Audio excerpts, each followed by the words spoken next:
Good afternoon to all of you. कल हम discuss कर रहे थे एप्लीकेशंस ऑफ इलेक्ट्रोकेमिकल सीरीज। उसमें हमने एक दो एप्लीकेशंस को डिस्कस किया था। सबसे पहले हमने डिस्कस किया था कि हम कैसे पता लगाएंगे हमारी कौन सी मेटल मोर रिएक्टिव होती है, कौन सी मेटल लेस रिएक्टिव होती है। उसके लिए हमें E0 की वैल्यू से पता चलता है हम कौन सी मेटल को यूज करके एसिडिक सॉल्यूशन में से हाइड्रोजन गैस को रिप्लेस कर सकते हैं। फिर मैंने आपको सेकंड एप्लीकेशन करवाई थी strength of oxidising agent and reducing agent. आपको ये पता करना है कि आपके जो ऑक्सीडाइजिंग एजेंट है उनमें से स्ट्रॉन्ग ऑक्सीडाइजिंग एजेंट कौन है, वीक ऑक्सीडाइजिंग एजेंट कौन है। ये सब बातें अगर आपको पता करनी है तो उसके लिए भी हमारे पास E0 वैल्यूज जो होती हैं वो काफी हेल्पफुल होती है। एक एप्लीकेशन रह गई थी हमारी, वो एप्लीकेशन मैं यहाँ पे डिस्कस कर रहा हूँ। वो एप्लीकेशन है हमारी टू प्रेडिक्ट फिएसिबिलिटी और स्पॉन्टेनिटी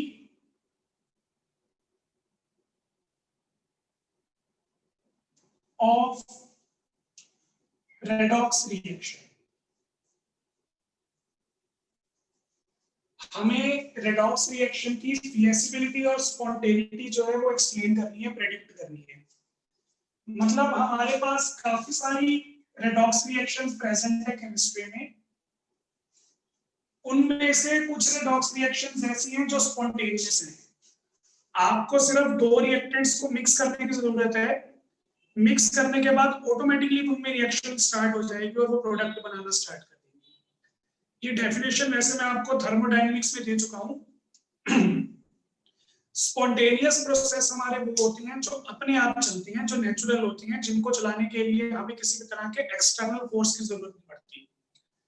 अगर स्पॉन्टेनियस प्रोसेसेस के अंदर हमें एक्सटर्नल फोर्स की जरूरत पड़ेगी भी तो वो सिर्फ रिएक्शन को इनिशिएट करने के लिए, रिएक्शन को स्टार्ट करने के लिए। एक बार अगर रिएक्शन स्टार्ट हो गई उसके बाद वो अपने आप प्रोसीड करेगी, हमें किसी भी तरह का कोई भी कंडीशन में चेंज नहीं करना। ऐसे प्रोसेस हमारे होती हैं स्पॉन्टेनियस या फ्लेक्सिबल। तो हमारे पास केमिस्ट्री के अंदर दो टाइप की रेडॉक्स रिएक्शंस हैं। एक तो वो रेडॉक्स रिएक्शन जो कि स्पॉन्टेनियस होंगी, अपने आप होंगी, और दूसरी वो रेडॉक्स रिएक्शंस जो कि नॉन स्पॉन्टेनियस होती हैं, अपने आप नहीं हो सकती। उनको करवाने के लिए हमें एक्सटर्नल कंडीशंस को थोड़ा सा चेंज करना पड़ता है। तो redox reaction can be spontaneous और कैन बी नॉन स्पॉन्टेनियस। आपको कैसे पता चलेगा कौन सी रेडॉक्स रिएक्शन स्पॉन्टेनियस है, कौन सी रेडॉक्स रिएक्शन नॉन स्पॉन्टेनियस है? ये पता करने के लिए हम EMF of the cell calculate करके उससे पता लगा सकते हैं कि हमारा प्रोसेस जो है वो स्पॉन्टेनियस है या नॉन स्पॉन्टेनियस है। By calculating EMF of the cell for a particular redox reaction, we can find that our redox reaction is spontaneous or non-spontaneous. ये वाला टॉपिक समझाने से पहले ना मैं आपसे एक बात पूछना चाहता हूं। जो अपन ने इलेक्ट्रोकेमिकल सेल पढ़ा था जिंक कॉपर वाला, जिंक कॉपर वाला जो मेरा इलेक्ट्रोकेमिकल सेल था उसमें ये वाली रेडॉक्स रिएक्शन हो रही थी। Zinc plus copper sulphate changes to copper plus zinc sulphate. तो हमारी जो ये वाली रिएक्शन थी ये रेडॉक्स रिएक्शन है। जिंक कॉपर के सेल वाली रिएक्शन ये स्पॉन्टेनियस है या नॉन स्पॉन्टेनियस है? किसी को पता है? अगर किसी को पता है तो हैंड रेज करके आंसर देगा।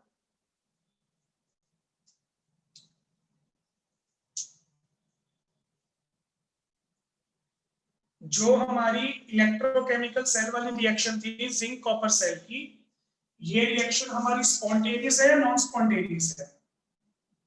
सेल तो आपने पढ़ लिया ना, वर्किंग भी आपने पढ़ ली, डायग्राम वगैरह वर्किंग वगैरह सब कुछ आपको याद होगा। तो मेरे ख्याल से आप बता सकते हो कि ये प्रोसेस हमारा स्पॉन्टेनियस है या नॉन स्पॉन्टेनियस है। सारिका कुछ कहना चाहती है? सर स्पॉन्टेनियस है। स्पॉन्टेनियस है, कैसे पता चला सारिका? सर क्योंकि जो जिंक है वो मोर रिएक्टिव है तो वो उसको डिस्प्लेस कर देगा, कॉपर को अपने आप डिस्प्लेस कर देगा, अपने आप कर देगा ना। Yes sir. चलिए, तो सारिका ने बिल्कुल सही आंसर दिया, एक्सप्लेनेशन भी बहुत अच्छी है, वेरी गुड। मैं इस एक्सप्लेनेशन में ना थोड़ा सा ऐड करना चाहता हूँ, थोड़ी सी चीज, उससे आपको बेटर क्लियर हो जाएगा कि हमारी जो ये रिएक्शन है स्पॉन्टेनियस है। नो डाउट सारिका ने सही आंसर दिया। अगर आप इसका थोड़ा सा अरेंजमेंट याद करो ना, अरेंजमेंट में यहाँ पर 2 बीकर लिए हुए थे, बीकर में जो हमारे इलेक्ट्रोलाइटिक सॉल्यूशंस थे उनको आपने सॉल्ट मिक्स से कनेक्ट किया हुआ था, फिर आपने यहाँ पे 2 मेटल की रॉड्स ली हुई थी और दोनों की मेटल रॉड्स को आपने वायर्स के थ्रू कनेक्ट किया हुआ था एमीटर या वोल्टमीटर के साथ। तो ये हमारा एक सेल का सिंपल सा सेटअप था। इसमें जिंक की ऑक्सीडेशन हो रही है अपने आप, कॉपर की रिडक्शन हो रही है अपने आप, जब मैंने दोनों इलेक्ट्रोड्स को और दोनों सॉल्यूशंस को आपस में कनेक्ट कर दिया। ये रिएक्शन स्पॉन्टेनियस है। इसका सबसे बड़ा सबूत यही है कि यहाँ पे ऑक्सीडेशन और रिडक्शन का प्रोसेस अपने आप चल रहा है। मैंने रिएक्शन को करवाने के लिए ना तो मेरे सॉल्यूशन को हीट किया, ना ही मैंने किसी टाइप की एनर्जी दी, ना कोई लाइट एनर्जी, ना कोई हीट एनर्जी, ना कोई इलेक्ट्रिकल एनर्जी, कुछ भी नहीं दिया। अपने आप रिएक्शन हो रही है और इलेक्ट्रिसिटी देनी तो क्या है, ये रिएक्शन इलेक्ट्रिसिटी प्रोड्यूस कर रही है, बल्कि उल्टा काम हो रहा है। तो ये रिएक्शन हमारी स्पॉन्टेनियस इस तरीके से है, मैंने यहाँ पे कोई भी एनर्जी का सोर्स नहीं दिया, मैंने सिर्फ इंटरनल सर्किट और एक्सटर्नल सर्किट को कंप्लीट किया। मेरा प्रोसेस अपने आप चल रहा है, अपने आप जिंक पे ऑक्सीडेशन हो रही है, अपने आप रिडक्शन हो रही है। तो आपके पास ये भी प्रूफ है कि मैंने यहाँ पे कोई एक्सटर्नल सोर्स तो लगाया ही नहीं। एक्सटर्नल सोर्स ऑफ एनर्जी के बिना भी हमारी रिडक्शन और ऑक्सीडेशन हो रही है रिएक्शन में, मतलब ये वाली रेडॉक्स रिएक्शन स्पॉन्टेनियस है। तो आप हर एक सब्सटेंस का सेल बना के तो देखेंगे नहीं, पर मुझे आपको बताना है कि हमारे पास बहुत सारे प्रोसेसेस होते हैं, कौन सा प्रोसेस हमारा स्पॉन्टेनियस है और कौन सा प्रोसेस हमारा नॉन स्पॉन्टेनियस है। तो मैं मेरे टॉपिक पे वापस आता हूं। मैंने ये देखा ईएमएफ ऑफ द सेल की हेल्प से मैं ये प्रेडिक्ट कर सकता हूं कि मेरी जो गिवन रेडॉक्स रिएक्शन है वो स्पॉन्टेनियस है या नहीं। हमें एक रेडॉक्स रिएक्शन दे दी जाएगी, उसमें हमें ये भी पता होगा ऑक्सीडेशन कौन कर रहा है, ये भी पता होगा रिडक्शन कौन कर रहा है। उस रेडॉक्स रिएक्शन के बारे में पूछ लिया जाएगा कि हमारी जो रेडॉक्स रिएक्शन है वो स्पॉन्टेनियस है या नहीं। तो आपको एक छोटा सा आंसर क्या देना है, जो भी आपको सेल रिएक्शन दे दी जाएगी उसका ईएमएफ निकाल लो, यानी कि ईएमएफ ऑफ द सेल। जो सेल आपको दिया गया है, अगर उस सेल की ईएमएफ जो है वो पॉजिटिव आ जाती है तो प्रोसेस हमारा स्पॉन्टेनियस होता है।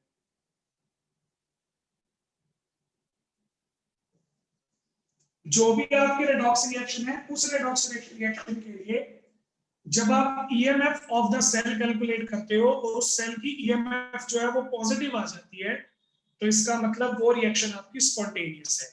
जैसा हमारा जिंक कॉपर में हो रहा था, जो हमारा जिंक कॉपर वाला सेल था उसकी सेल की ईएमएफ कितनी आ रही थी, 1.1 वोल्ट आ रही थी। वैल्यू जरूरी नहीं है, 1.1 साइन जरूरी है। ईएमएफ जो है सेल का वो पॉजिटिव आ रहा था। ये देखते ही मुझे अंदाजा हो गया था कि जो रिएक्शन है वो कैसी है, spontaneous.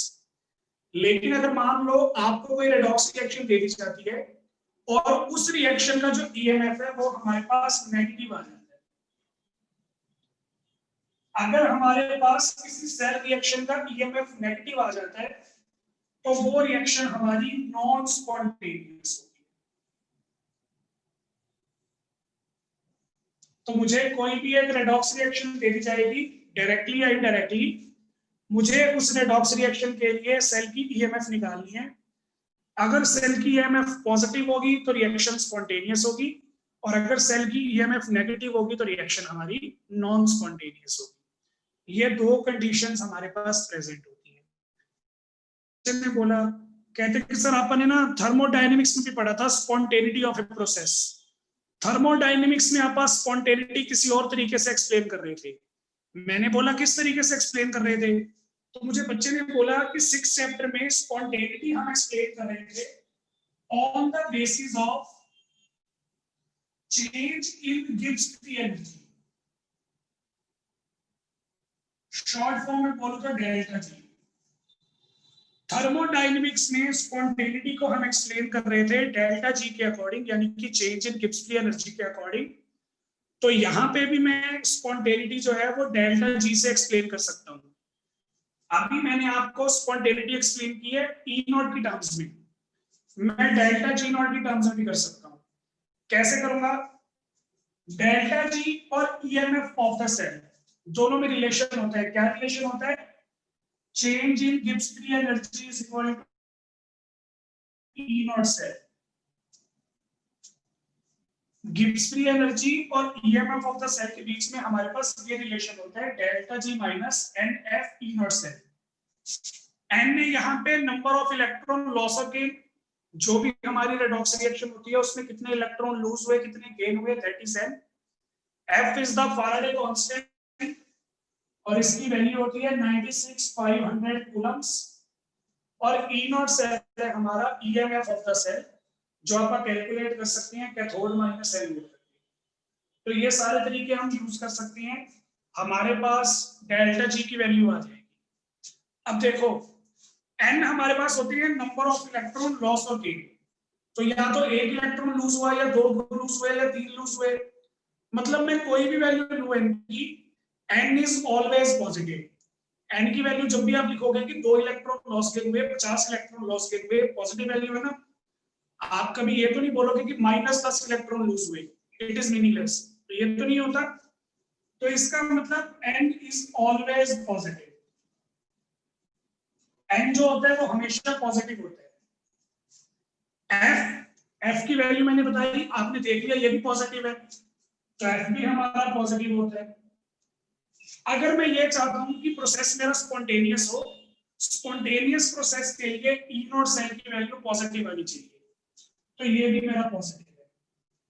Positive positive positive positive, positive को नेगेटिव से मल्टीप्लाई करूंगा, सारा नेगेटिव हो गया, तो डेल्टा जी की वैल्यू क्या आ गई? नेगेटिव। यही तो मैंने बताया था थर्मोडायनेमिक्स में, आपने क्या पढ़ा था? जिन प्रोसेसेस के लिए डेल्टा जी नेगेटिव आता है वो सारे प्रोसेस स्पॉन्टेनियस होते हैं। अगर मैं ई नॉट सेल की वैल्यू पॉजिटिव लेता हूं तो डेल्टा जी नेगेटिव आ गया, यानी कि प्रोसेस स्पॉन्टेनियस हो जाएगा। यही हमारा केस है। अगर यहाँ पे मेरे पास ई नॉट सेल की वैल्यू नेगेटिव आ रही होती तो यहाँ पे नेगेटिव पुट कर देता, plus minus minus, plus minus minus, minus minus plus. अगर मैं ई नॉट की वैल्यू नेगेटिव पुट कर दूंगा, डेल्टा जी की वैल्यू पॉजिटिव आएगी, और डेल्टा जी की वैल्यू पॉजिटिव आएगी उसे देख के मुझे यकीन हो जाएगा डेल्टा जी पॉजिटिव है, मतलब प्रोसेस मेरा नॉन स्पॉन्टेनियस। तो चाहे आप इसकी फॉर्म में स्पॉन्टेनिटी कैलकुलेट करो, चाहे इसकी फॉर्म में स्पॉन्टेनिटी कैलकुलेट करो, क्राइटेरिया हमारा बिल्कुल सेम रहेगा। मैं इस चैप्टर में प्रेफर करूंगा आप स्पॉन्टेनिटी ऐसे कैलकुलेट करो, यहाँ पे आपको डायरेक्ट आंसर मिल जाएगा। अगर आप ये फॉर्मूला यूज करोगे, ये तो कैलकुलेट करना ही है, ये फालतू में कैलकुलेट करने पड़ेंगे, कैलकुलेशन बढ़ जाएगी। जब आप इसको कैलकुलेट करके बता सकते हैं तो बाकी मेहनत क्यों करें? तो ये हमारे पास हमारा स्पॉन्टेनिटी का कंसेप्ट रहेगा। कंसेप्ट में अगर कोई डाउट है तो हैंड रेज करो, नहीं तो यस सर लिखो।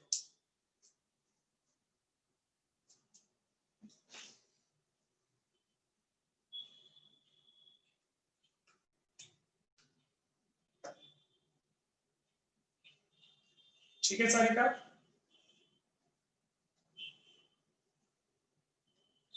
ठीक है जितिन, ठीक है निशा, ओके, बहुत बढ़िया। तो ये हमारे पास हो गया हमारा फिएसिबिलिटी और स्पॉन्टेनिटी ऑफ प्रोसेस का टॉपिक, ये हमारा लास्ट टॉपिक है। लेकिन लेकिन लेकिन ये हमारा थ्योरेटिकल कंसेप्ट हो गया, इसको एक्चुअल में अप्लाई कैसे करेंगे? देखो 2 मार्क्स से क्वेश्चन आएगा, एग्जामिनर आपको फ्री में 2 नंबर नहीं देगा। फ्री से मेरा क्या मतलब है, आपको ये लग रहा होगा कि एग्जामिनर आपको रेडॉक्स रिएक्शन दे देगा, आप उससे ईएमएफ निकाल लोगे, फिर बताओगे स्पॉन्टेनियस है या नहीं, तो वो आपको इतनी आसानी से 2 नंबर लेने नहीं देगा। क्वेश्चन कैसे आते हैं मैं आपको बताता हूँ। जैसे यहाँ पे मैं क्वेश्चन का एग्जांपल ले रहा हूँ,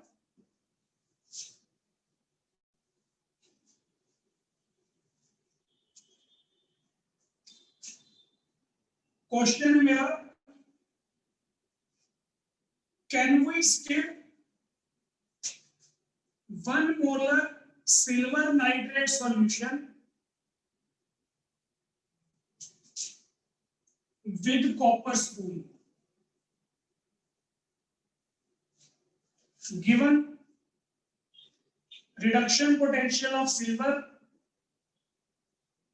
0.80 volt, reduction potential of copper 0.34 volt. बड़े स्टाइल से पूछा उसने, कहता है कि एक बीकर ले लो, उस बीकर के अंदर कौन सा सॉल्यूशन ले लो, सिल्वर नाइट्रेट का सॉल्यूशन ले लो। कितनी कंसंट्रेशन वाला, 1 मोलर कंसंट्रेशन वाला। सिल्वर नाइट्रेट का सॉल्यूशन महंगा बड़ा आता है। अब आप बोलोगे सर सिल्वर है तो महंगा तो आएगा ही, तो ऐसी बात नहीं है। हमारे लैब में था जब मैं एमएससी क्लास में था, तो एमएससी में हम सिल्वर नाइट्रेट का सॉल्यूशन यूज करते थे। 15 मिलीलीटर का डब्बा था, 15 ml का।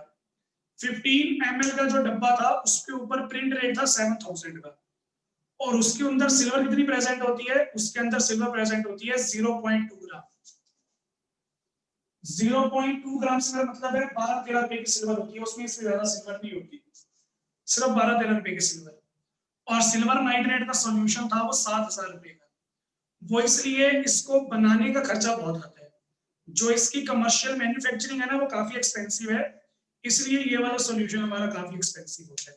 तो इसको बड़े ध्यान से यूज करते हैं, बड़ा लिमिटेड यूज करते हैं। टीचर ज्यादा हाथ नहीं लगाने देते, वेस्ट हो जाएगा तो दिक्कत हो जाएगी। तो 1 मोलर सिल्वर नाइट्रेट है हमारे पास, ये मेरा सॉल्यूशन आ गया।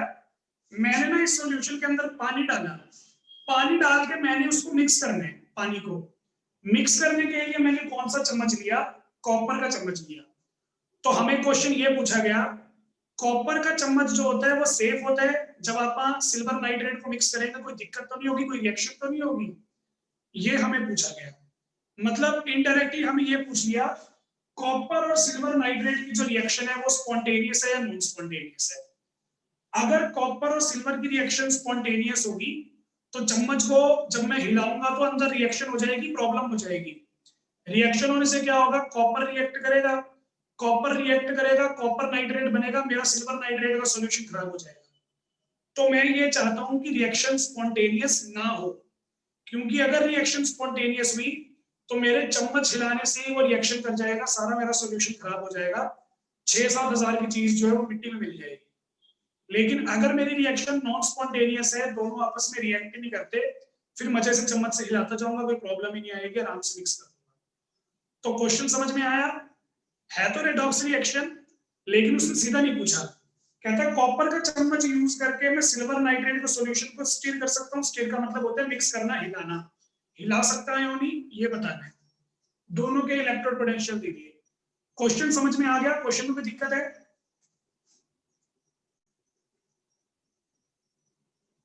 Yes sir. कोई प्रॉब्लम नहीं है ना, सबको क्लियर हो गया क्वेश्चन? चलिए, तो क्वेश्चन तो हमने समझ लिया। अब आप देखते हैं कि इसका आंसर कैसे निकालेंगे। आंसर निकालने के लिए हमें क्या करना है, हम बाय डिफॉल्ट एज्यूम करके चलेंगे, हम शुरू से ही मान के चलेंगे कि कॉपर जो है वो सिल्वर से रिएक्ट कर जाएगा, रिएक्शन स्पॉन्टेनियस है या नहीं हमें नहीं पता, लेकिन हम एक बार शुरू में मान के चलते हैं। Let us assume that copper reacts with the silver nitrate, और अगर कॉपर सिल्वर नाइट्रेट से रिएक्ट करेगा तो ये रिएक्शन होगी, copper reacts with silver nitrate to produce copper nitrate and silver. यहां पे 2 नाइट्रेट है तो 2 लगाना पड़ेगा, और फिर यहां पे 2 आ जाएगा। ये रिएक्शन है। मैंने अज्यूम कर लिया कि कॉपर जो है वो सिल्वर नाइट्रेट से रिएक्ट कर जाएगा, रिएक्ट कर जाएगा तो ये रिएक्शन होगी। अब इसमें copper changes to copper 2 positive, oxidation, silver positive changes to silver 0, reduction. Copper पे हो रही है ऑक्सीडेशन और सिल्वर पे अकॉर्डिंग जो मैंने सेल बनाया। अब copper changes to copper 2 positive plus 2 electrons, Ag positive plus electron changes to Ag। Loss और गेन बैलेंस करने के लिए ना इसको 2 से मल्टीप्लाई कर देता हूं, ले लो। तो ये मेरे पास मेरी रिएक्शन आ गई। ये रिएक्शन मैंने इसलिए की, कॉपर पे ऑक्सीडेशन हो रही है, इसका मतलब कॉपर बनेगा एनोड। सिल्वर पे रिडक्शन हो रही है, इसका मतलब सिल्वर बनेगा कैथोड। हम किसी भी सेल का ईएमएफ कैसे निकालते हैं? कैथोड माइनस एनोड, दोनों के रिडक्शन पोटेंशियल गिवन है ना, कैथोड माइनस एनोड। कैथोड कौन है? कैथोड है सिल्वर। सिल्वर की वैल्यू कितनी थी? 0.8। कॉपर की वैल्यू कितनी आ रही है? 0.34। माइनस करूंगा तो आ जाएगा 0.46। ये मैटर नहीं करता वैल्यू क्या आई है, मैटर ये करता है कि वैल्यू पॉजिटिव आई है। अगर ई नॉट सेल की वैल्यू पॉजिटिव आई है, मतलब रिएक्शन स्पॉन्टेनियस है। स्पॉन्टेनियस का मतलब ये है, अगर मैं कॉपर के चम्मच से सिल्वर नाइट्रेट के सॉल्यूशन को स्टिर करूंगा तो वो उससे रिएक्ट करके कॉपर नाइट्रेट बना देगा, सॉल्यूशन खराब हो जाएगा।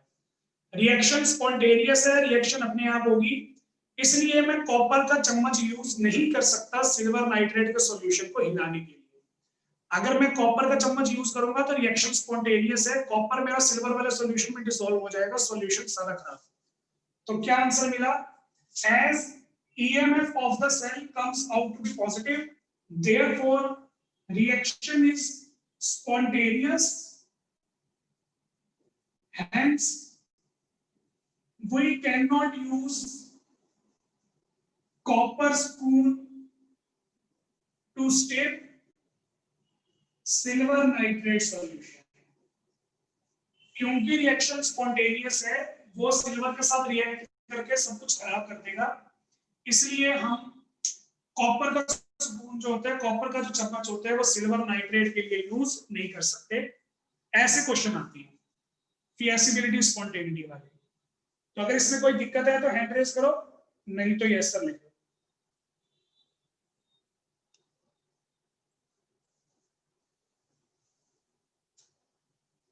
ठीक है निशा, ठीक है सारिका, ठीक है जतिन और कीर्ति, बहुत बढ़िया। तो यहाँ पे हमारा टॉपिक खत्म हो गया। नोट्स के अंदर मैंने 2 क्वेश्चन दिए हुए थे, 2 में से 1 सॉल्व करवा दिया। दूसरा क्वेश्चन आपके लिए होमवर्क हो जाएगा, आप ट्राई करोगे। रेडॉक्स रिएक्शन वाला जो हमारा चैप्टर है वो यहाँ पे फिनिश हो गया है। अब रेडॉक्स रिएक्शन वाला चैप्टर फिनिश हो गया, कल से हम स्टार्ट करेंगे हाइड्रोजन का चैप्टर। हाइड्रोजन चैप्टर जो है वो हमारा 9th चैप्टर है। इससे अगला चैप्टर है एस ब्लॉक, उससे अगला चैप्टर है पी ब्लॉक। तीनों चैप्टर्स के अंदर हमें सिर्फ और सिर्फ थ्योरी डिस्कस करनी है। बहुत ही रेयरली ऐसी बातें आएंगी जो आपको समझाने वाली होंगी, 90% बातें आपको बताने वाली होंगी। तो मैं आपको बातें बता दिया करूंगा, आप बातें सुन लिया करोगे, उसके बाद उन्हीं बातों को नोट्स में से पढ़ लिया करना, आपके लिए सारे डाउट्स क्लियर हो जाएंगे। तो वो चैप्टर आपके क्रैमिंग वाले हैं। इसमें भी जो हमारे काफी मुश्किल टॉपिक थे ना, वो सिलेबस में कट हो चुके हैं, तो बहुत ही इजी चैप्टर हो चुके हैं हमारे लिए। तो इसको फिर आप कल से स्टार्ट करेंगे। कोई छुट्टी नहीं है, चैप्टर के बाद में छुट्टी कर देता हूँ ना, कोई छुट्टी नहीं है। कल से आपका जो चैप्टर है वो रेगुलरली स्टार्ट होगा। कल मैं आपको नोट्स सेंड कर दूंगा, आधे चैप्टर के नोट्स हैं वो, 5-6 दिन में वो चैप्टर हो जाएगा। छोटा सा चैप्टर है, जो बड़े बड़े टॉपिक थे ना, मुश्किल टॉपिक भी थे, बड़े भी थे, वो कट हो चुकी है। तो सिंपल सा चैप्टर रह गया है, वो फिर आप डिस्कस करेंगे कल। Thank you.